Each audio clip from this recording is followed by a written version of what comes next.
country.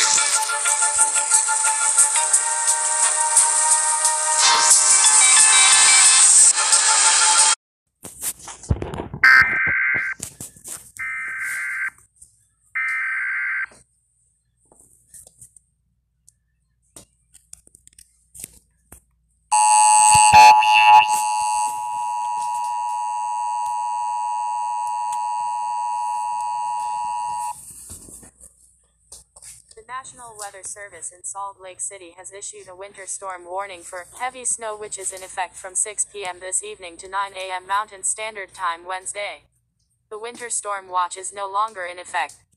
Affected area: the central and southern Wasatch Front, including Salt Lake City.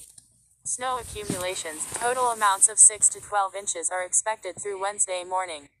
Timing: snow will develop this evening, becoming heavy at times overnight into Tuesday morning. The snow will gradually taper off during day Tuesday. Additional heavy snowfall can be expected south and southeast of both the Great Salt Lake and Utah Lake Tuesday night into Tuesday morning. Impacts: winter weather conditions will make travel difficult between Monday night and Tuesday morning. All area roadways will be impacted. A winter storm warning means significant accumulations of snow are expected. Driving conditions can be hazardous. Use caution. Keep winter survival kit in your vehicle in case of an emergency.